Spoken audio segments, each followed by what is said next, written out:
Welcome to the Forager Podcast, where I talk with cottage food entrepreneurs about their strategies for running a food business from home. I'm David Crable, and today I'm talking with Chakirah Dettbarn. But real quick, I wanted to check, have you created a website for your business yet? And if you have, do you pay for it? A lot of entrepreneurs still think they need to spend money to get a good website, and that is simply not true anymore. I am a really big fan of Square Online. That's what I use for my Fudge Business website, and I created a free tutorial that will walk you through how to set up a totally free website in less than 1 hour. And in case you think free also means cheap, it's actually quite the opposite. I think Square Online is hands down the very best website tool for most cottage food businesses. So if you want to learn more, you can watch my free tutorial by going to forager.com/website. All right, so I have Chakirah on the show today. She lives in Ocean Pines, Maryland, and sells cupcakes, cakes, cookies, and other baked goods with her cottage food business, Sweet Addiction. Chakirah started the bakery with her sister back in 2018, and initially they thought they would focus on custom orders of gourmet cupcakes. But their business had other plans for them, and they had to adapt through a lot of trial and error to find a business model that worked well. After a few years, they started selling at a variety of events, and their business has really taken off since then. In this episode, Chakirah shares how persistence, determination, and listening for guidance ultimately led them on the right path to success. And with that, let's jump right into this episode. Welcome to the show, Chakirah. Nice to have you here. Thank you for having me. Well, Chakirah, can you take me back to the beginning of your journey? How did it all get started? I was in the military from 2003 to 2007. I was discharged at that time honorably and moved to Indiana with a previous significant other, and it didn't work out too well, and I didn't have a job to fall back on after being discharged. It was kind of hard and depressing, and baking was my way to deal with things. It was my therapy. I would just get in the kitchen and just bake. And unfortunately, I would eat it too at the time until I had people to give it to. I was able to share with some friends that I met in the area, and I joined a local church, and they would all tell me that I needed to sell. And at some point during that time, they gave me an opportunity to sell at the church. So I made a ton of things just because I wanted to put myself out there, and I'm like, oh, can I really do it? And so I made a lot of stuff, and I actually sold out at that one particular event. It was pretty fun. Fast forward to now, I'm baking with my sister now. I moved back to Maryland in 2009, and I still didn't have a job then, so I was trying to find things to do. So I would bake a little bit here, sell maybe 1 or 2 cakes. It was probably maybe once or twice a month that I did that. But then when I started working, I took a break. However, Chakirah, she was a little involved in baking just a little bit. She wanted to do more like funnel cakes and donuts and stuff like that she did for fun. And it went pretty well for her. And then she took a break. You know, life happens. We take a break, and she started working a lot more. And they had a customer appreciation party for work. And she decided to make funnel cake cupcakes. And they were a huge hit. So she called me and told me how excited she was and how everyone at work was telling her that she needed to start selling them. And then when a complete stranger gave her an ultimate review, that was it. So that's when Sweet Addiction was born. Okay, so little timeline here. When did you sell at the church? And then when did Chakirah eventually get super excited about these funnel cupcakes to the point where you started your business? I was selling at the church between, it was about 2008, and that was in Indiana. That was in Gary, Indiana. Okay, so this is quite a long time before you started the cottage food business. And I know that Chakirah is pretty involved. Unfortunately, she couldn't join us today. I know you're now more involved in the business, but it sounds like she actually kind of got the ball rolling on this business. Like, was she the person who encouraged you and her to start it? Yes, she was. So if it hadn't been for her selling these cupcakes at a work event and getting all excited about it, do you think you would have started the business? I don't think I would have. Well, I have to give her credit for all of that because I took a big break from baking and I was just doing it just for fun and different family functions, and I wasn't looking to sell anymore. Yeah, and you'd mentioned that you baked kind of as a way to deal with stress and deal with the problems that life throws at you. Was that still the case 10 years later, or was that more after your discharge from the Navy? That's still the case now. I can have a rough day at work and I'll come home and whip up something in the kitchen.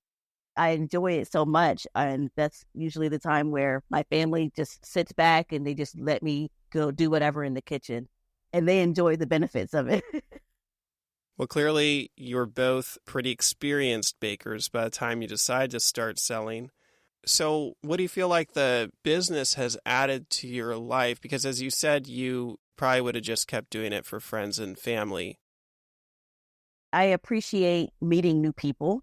I get to see different people every week at different events and actually being able to engage with them versus engaging on social media. So I like that face-to-face interaction. And I used to be an introvert, but now I love talking to people. Do you feel like it's the business itself that caused you to change to be a little bit more extroverted? I think so. And I was in direct sales for a point. I used to sell jewelry, and that also got me out there to talk to people. My mentor from the jewelry business would always, encourage us to talk to people, and she inspired us often, like weekly on calls and at conferences and things like that. So I took some tips from her and from that business as well.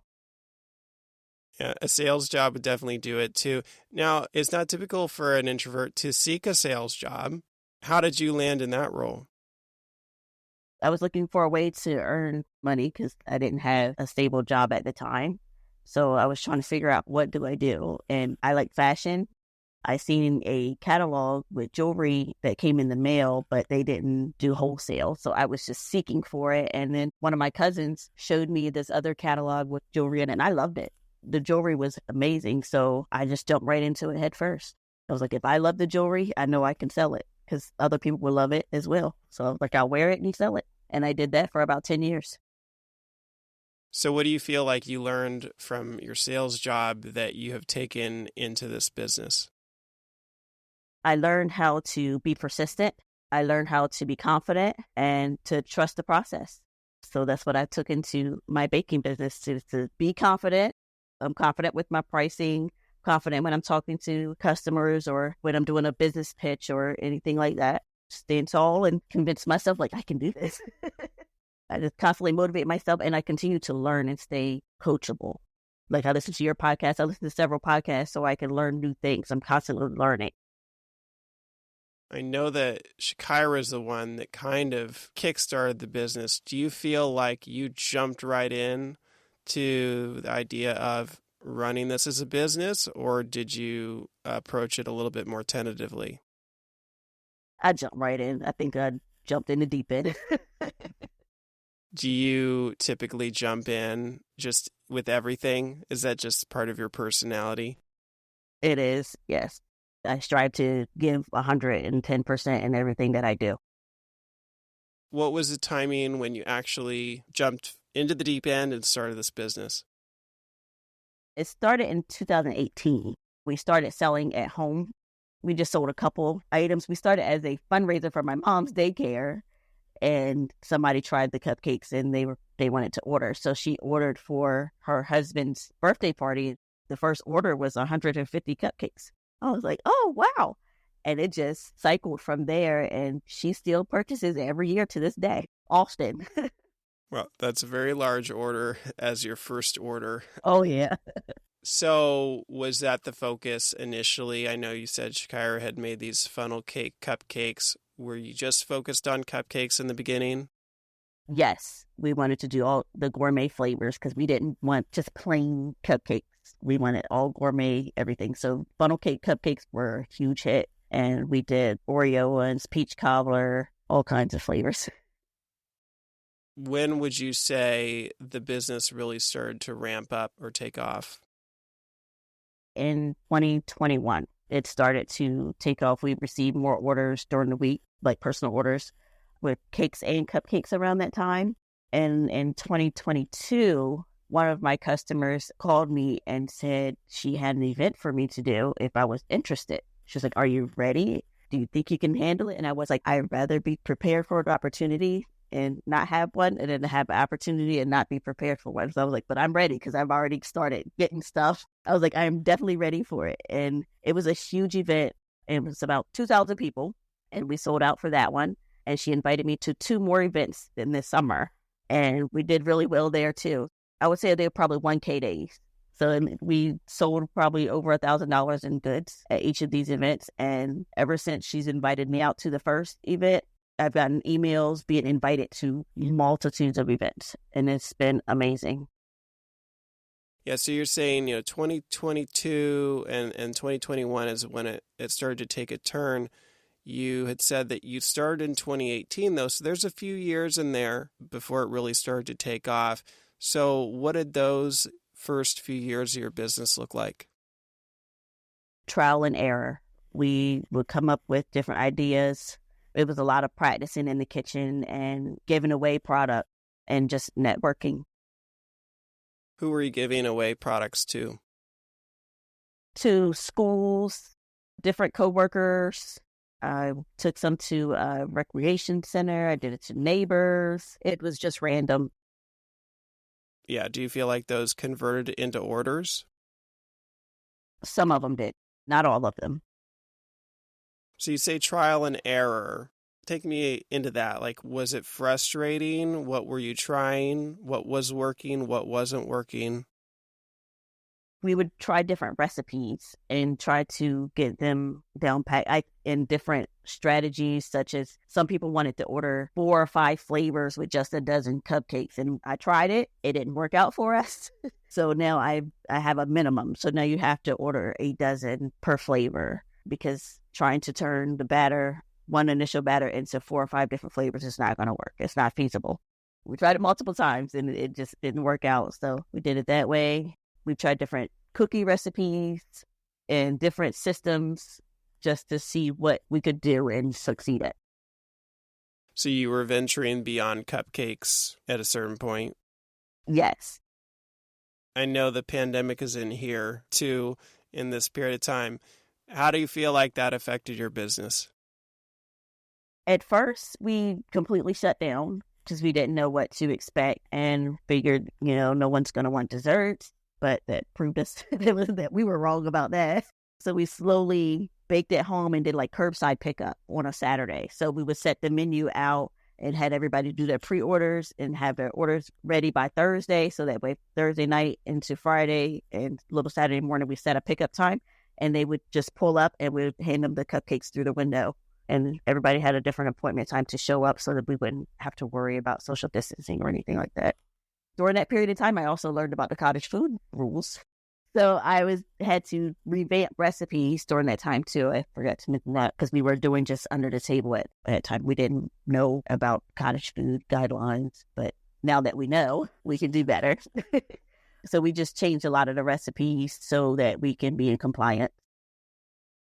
Yeah, I know you sent me an email at one point saying that was your hardest challenge, was adapting recipes to be compliant with the cottage food law. So what were you selling prior to this that fell outside of the realm of what Maryland allows? I sold the sweet potato cupcakes.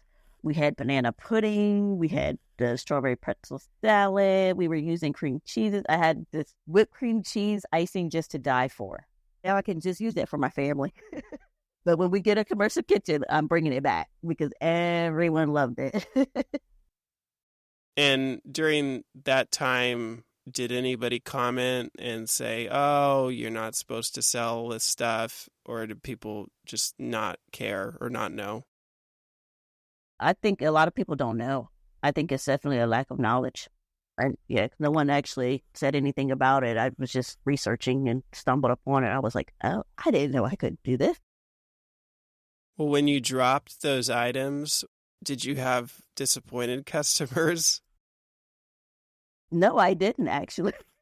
I did not. And the frosting that we use now, the buttercream, they absolutely love it. Like, it's not a difference. As long as I can keep the flavors the same without using those harmful ingredients, they love it. Before the pandemic and before your business really started to take off, were you feeling frustrated? I mean, it sounds like you tried a lot of different things, a lot of different recipes. You said you gave away a lot of stuff and weren't seeing the return on the investment. What was the feeling at that time like? I just thought it was going to just be a part-time thing, and every once in a while I'll bake something. But I didn't really let it get me down because I'm naturally resilient. So I always look for a way to overcome. I guess I was just born with that, that resiliency. I just look for another way to adapt and overcome. Was there a time in those early days when you tried something and you felt like it did work really well? The multiple flavors in a dozen of cupcakes, that was the thing. Because I saw other people doing it, but I just couldn't. I couldn't do it. What was your pricing like in the beginning? In the beginning, we were doing probably $20 a dozen for cupcakes. Now they start at $35 a dozen. Yeah, so that's less than $2 a cupcake that you started. And didn't you say these were gourmet cupcakes? Like they weren't just regular cupcakes?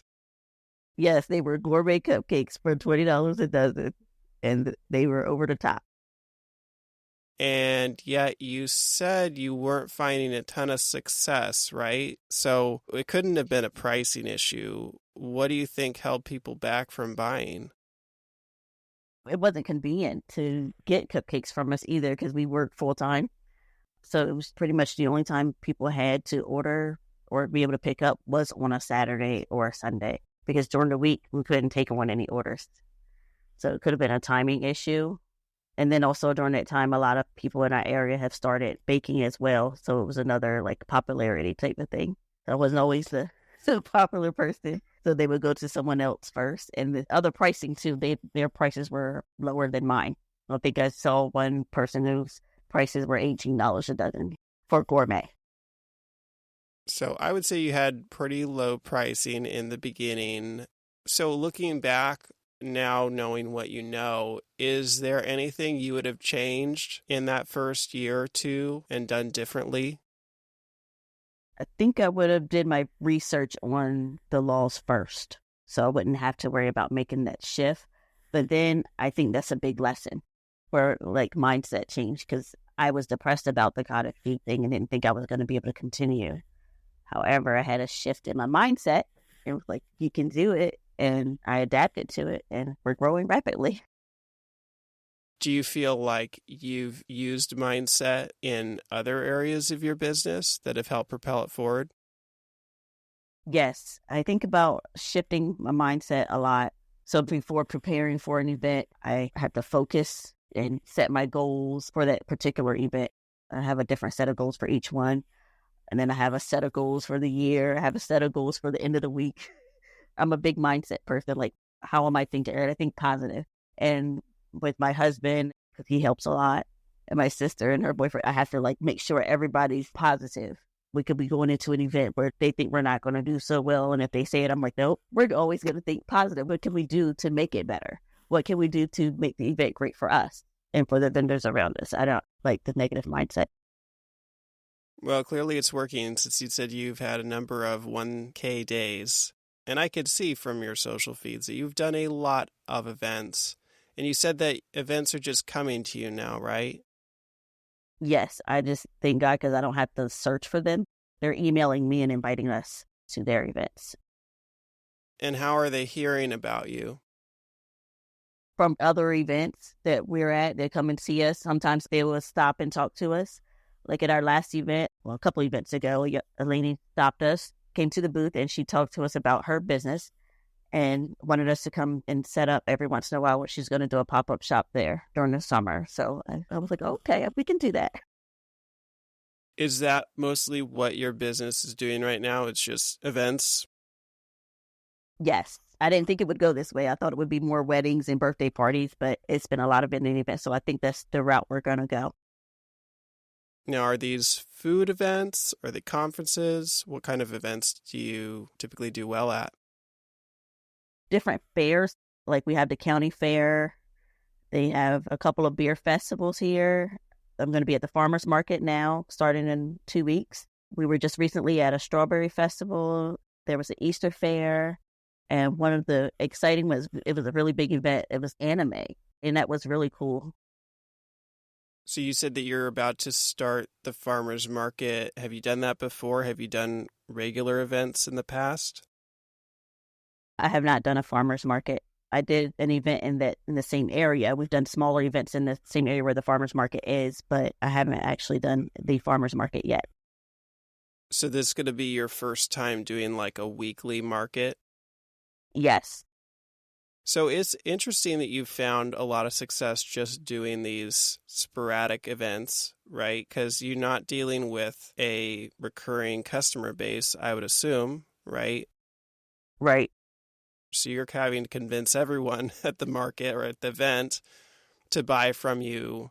So what do you feel has worked well in order to convert those sales, since you're basically dealing with people who don't know you? I would say branding and showing up, because we're showing up and they see our sign, they see our banner, they see the colors in our brand. And I hear some people during the events, they will say, "Oh, I've seen you before. Oh, you were just at this event, or you were at this event." And a lady a couple weeks ago was like, "Oh, you were at the 4th of July event a year ago and I ordered this and it was so delicious." I was like, "Oh, great. She remembers what she got a year ago." And the repeat events, they would say, "Oh, you're back," and I just enjoy hearing those compliments and excited that they actually come and look for us. So I've been sharing our location. I've been trying to do better and share it ahead of time and multiple times of where we're going to be so that we can get some repeat customers out there. And a lot of word of mouth is great too. So I know you started this business focusing on cupcakes. What does your business look like today? Like when you set up an event, what's your menu looking like? So now when we set up events, we will have maybe 2 cupcakes. I would do 2 or 3 cake cups and maybe 4 or 5 different cookie flavors and maybe some cake slices to go along. And I found that the cake cups and cookies sell a lot faster than my cupcakes. I specialize in cupcakes, but they're usually the last to go.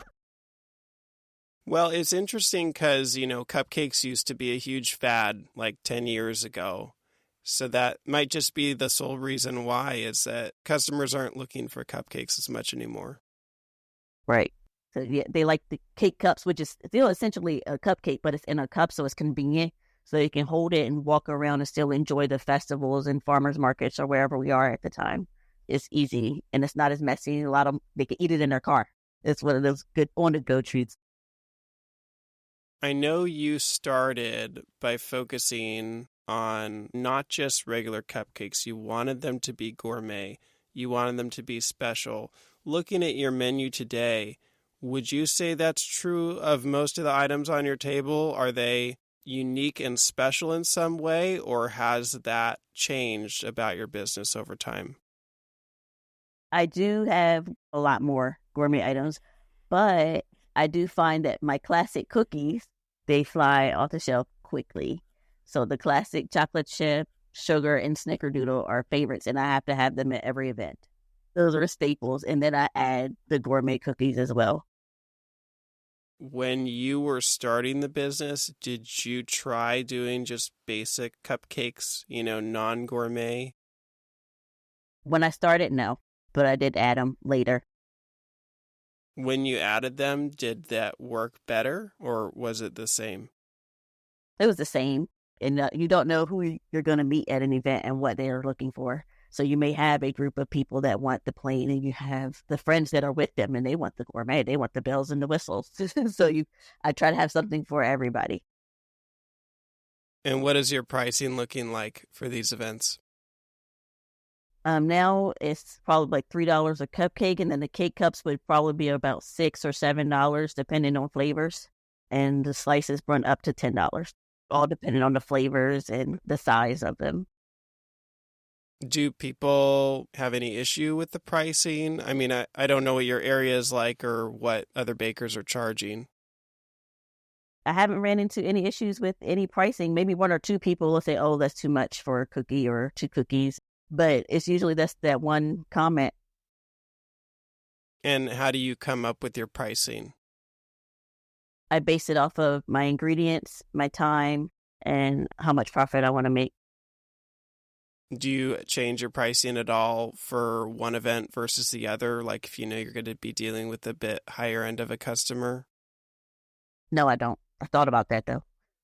What I do need to change it on is based off of, I need to start adding in the vendor fee. I did realize that because sometimes the vendor fee could be more expensive. And if I don't price my stuff according to that, I'm really not making as much profit as I should be. What have the vendor fees looked like for these events?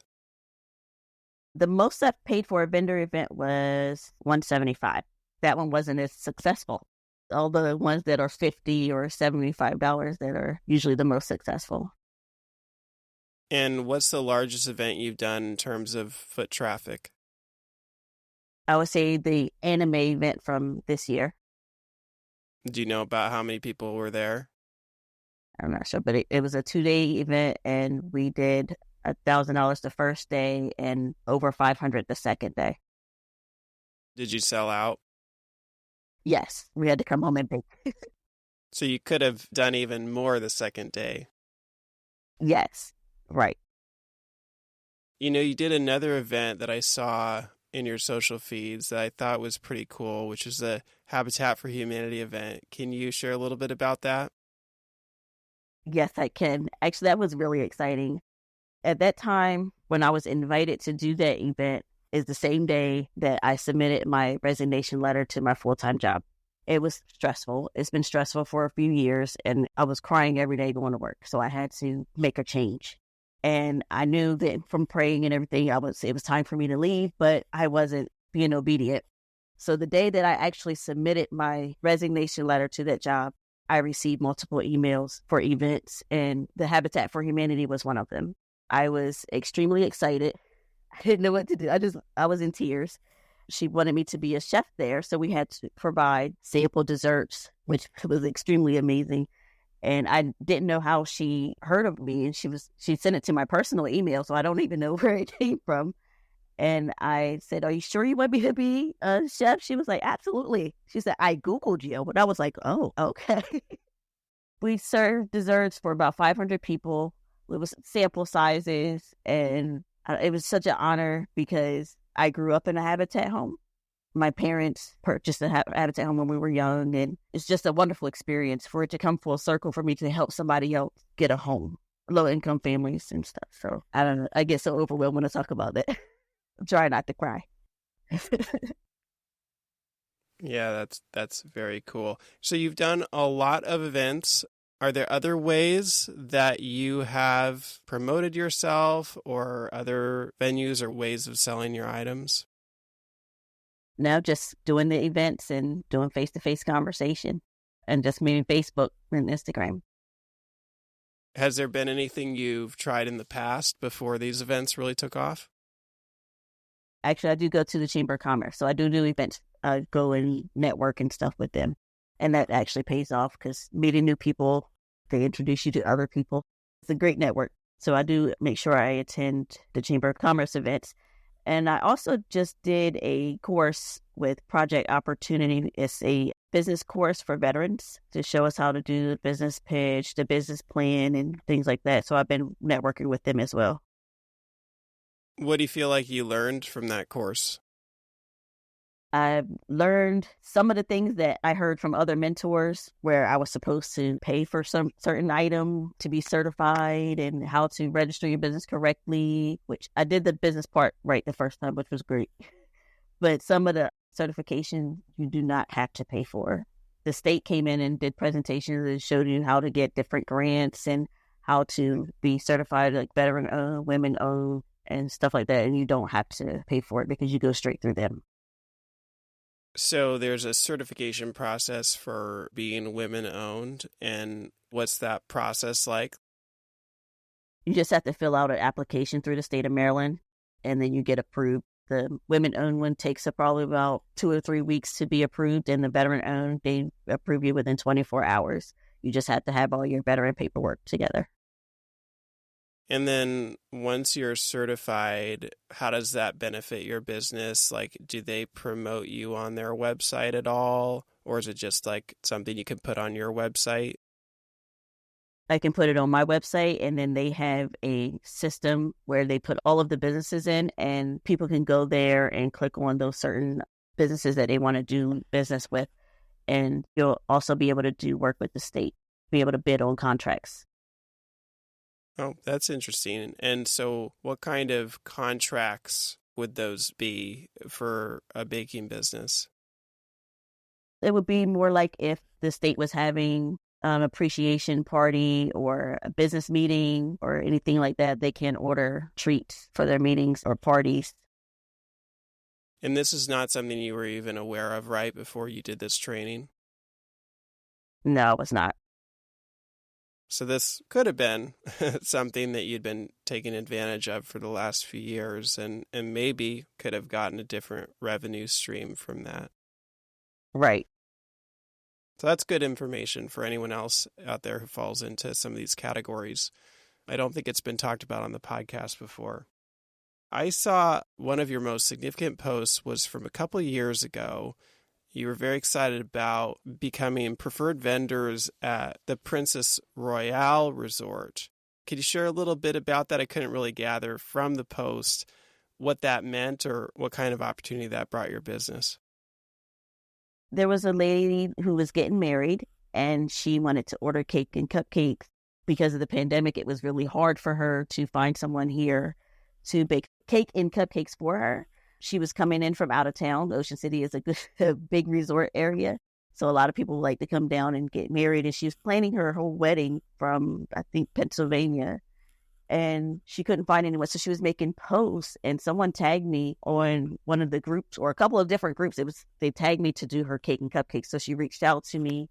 I was a little on edge at the time because I wasn't sure if she was really a person or if this was a real thing, because there was a lot of scams going on, especially being contacted through Facebook. So I contacted Princess Royale, and they confirmed that she was a real client and asked me a bunch of questions about the business. And they said, "Oh, we're going to add you to our preferred vendor list. Is that okay?" And I was like, "Oh, that's amazing." It's listed on their website under preferred vendors. Has that actually translated into orders since then? It actually has not. I guess it depends on how many preferred vendors they have listed on their website, right? Yeah. I see that you have a jot form on your Facebook page for custom orders. Do you get many of those? Not anymore. I used to get them often, but not anymore. And you feel like that's just because you're not promoting that aspect of your business, or you're just too busy for them? I think the events are taking over as for custom orders. I don't think a lot of people want to go through the form. They just want to call or send me a text to place an order instead of just clicking on the form. I think they find it easier to contact me directly. Now, as you've done bigger and bigger events, I imagine you're preparing a lot more baked goods for some of these events than you used to. Have you had an instance in which the event didn't go so well and you didn't sell as much as you hoped? Yes, I have. My event kickoff for this year, it was their first time doing the event, but I thought it was much bigger than what it was. And I think they anticipated more traffic as well. We didn't sell a lot of the stuff. I had a lot left over. So I came home and go on Facebook where I message people that I know that would want to buy extra cupcakes and try to sell them that way. How successful would you say you were at selling your extras through social? It didn't go as well as I hoped, even though I did a discounted rate. Well, it's not something that you do often, right? So it's not something that followers are really looking for. Right. And it's like in that moment, I need you to come and get it at that time. So you're not planning accordingly. So I can't tell you 2 days prior. So at the end of the day, you ended up having a lot of unsold inventory and probably couldn't freeze them or salvage them, maybe just gave them away. So that's a pretty big hit on your business financially. So what do you feel like you learned from that experience that you're carrying forward into future events? Now I try to do my research prior to saying yes to these events.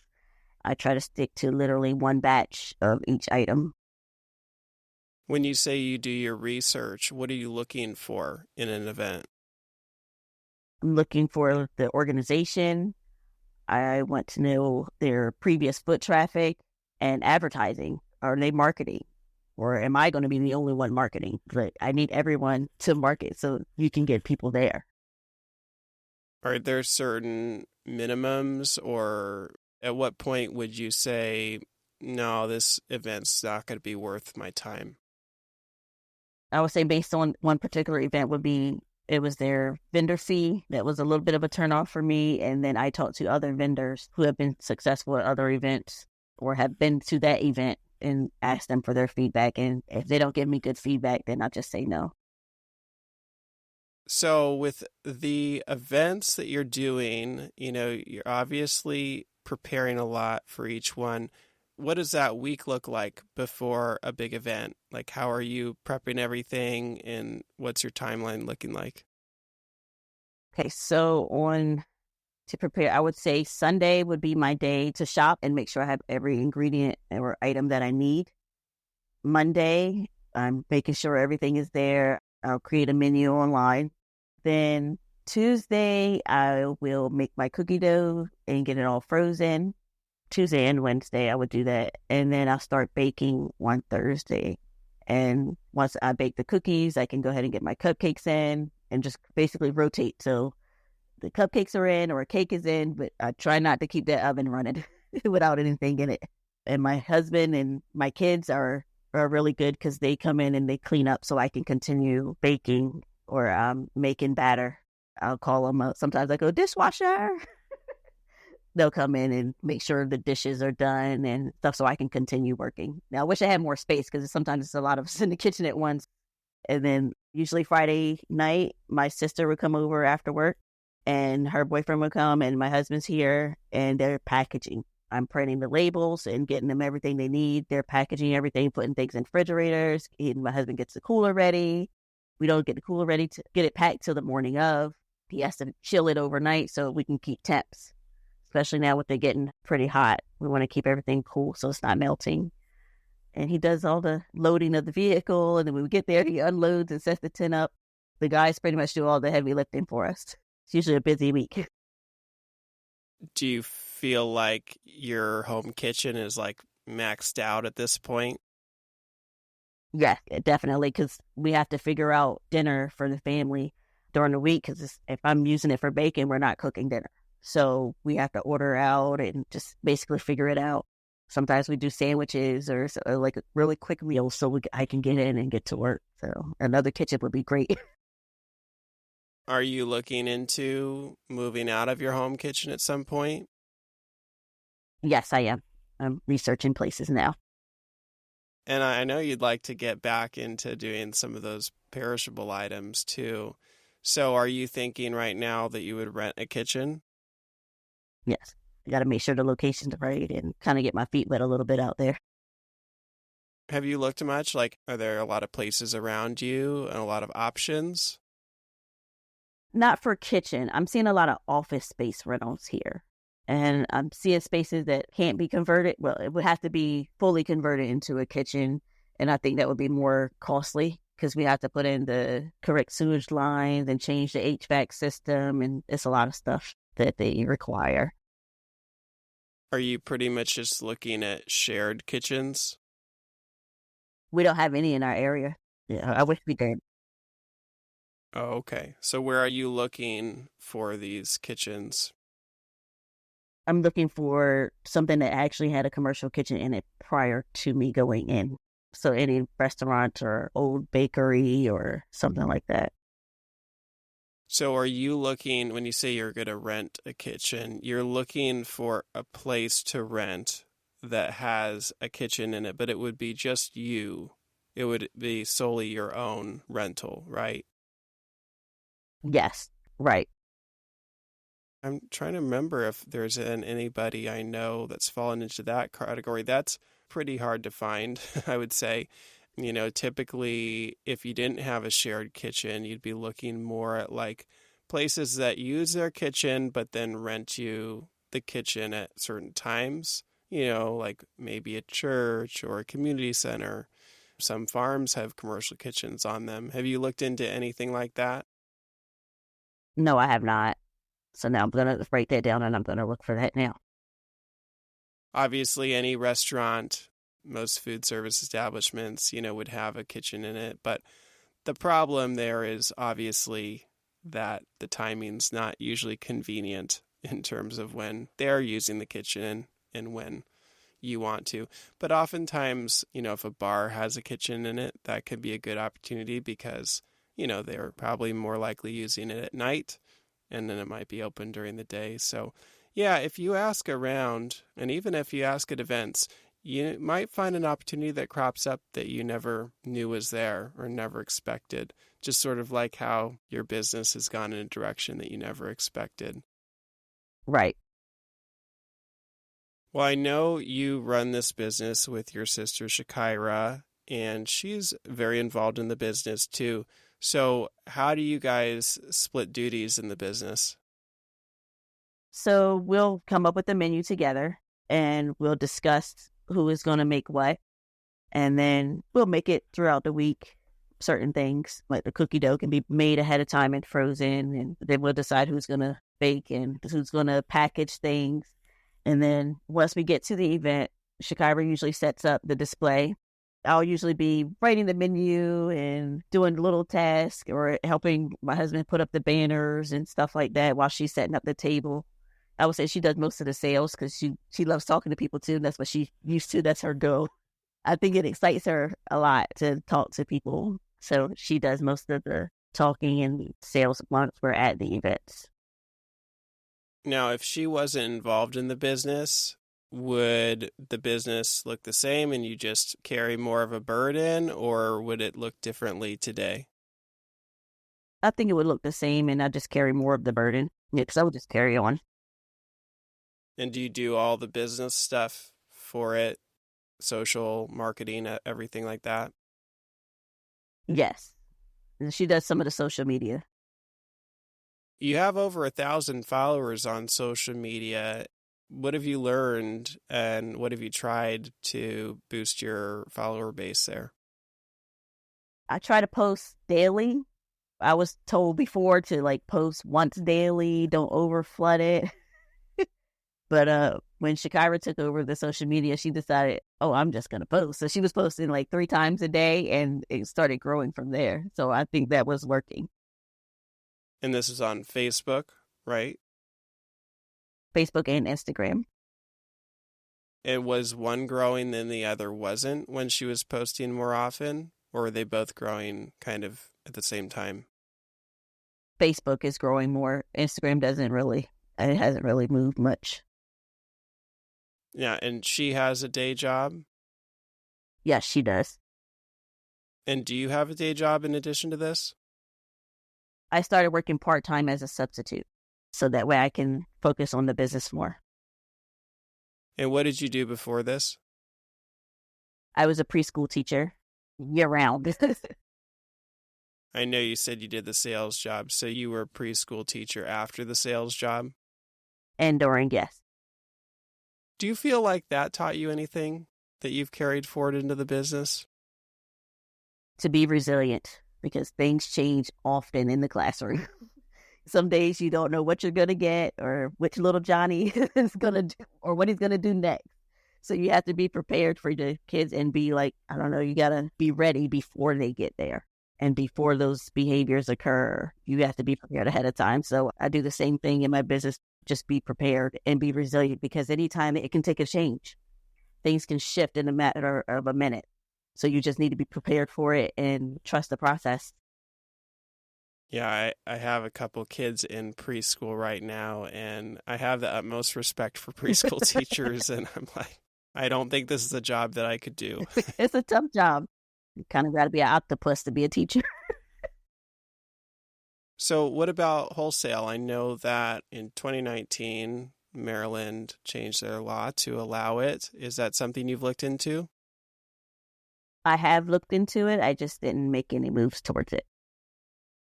And why is that? Is it just because the events have gone so well and you haven't had time? Is it not as interesting to you to sell, without interacting with the customer?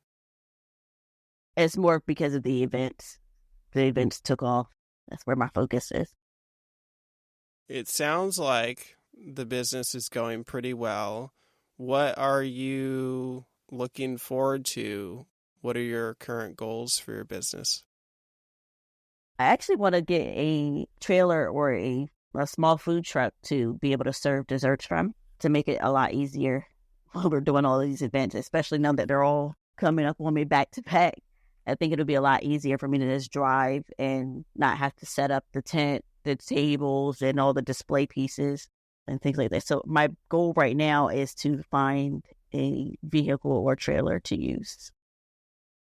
So are most of these events, they have like an outdoor food truck area? They're not just indoor events? Right. It's a lot of outdoor events. And I don't know if you'd have to get some different permitting to be able to sell out of the food truck or not. I did ask, and they told me as long as I was baking at home and not baking on the food truck, I was fine. All right. Yeah, that sounds good. So as you think about all that you've learned with your cottage food business, what's something that you would recommend to somebody who's starting out on their cottage food journey today?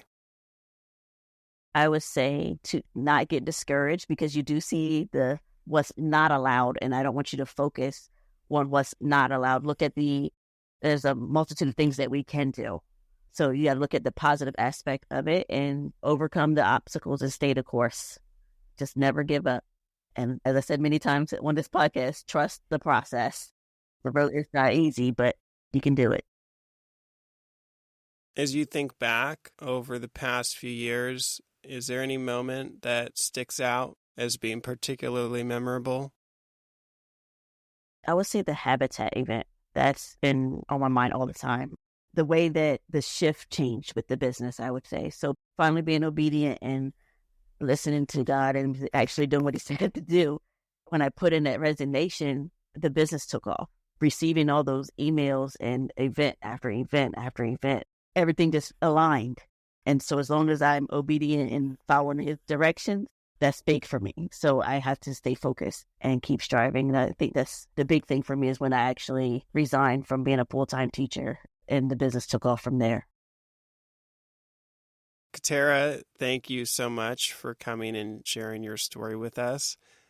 Now, if people would like to learn more about you, where can they find you or how can they reach out? They can find us on Facebook and Instagram. Sweet Addiction 21811 is our handle. Perfect. Well, thank you so much for coming on the show and sharing with us today. Thank you for having me. I appreciate it. That wraps up another episode of the Forager Podcast. For more information about this episode, go to forager.com/podcast/120. And if you're enjoying this podcast, please take a quick moment right now and leave me a review on Apple Podcasts. It doesn't have to be a long review, but it's truly the best way to support the show and will help others like you find this podcast. And finally, if you're thinking about selling your own homemade food, check out my free mini course where I walk you through the steps you need to take to get a cottage food business off the ground. To get the course, go to cottagefoodcourse.com. Thanks for listening, and I'll see you in the next episode.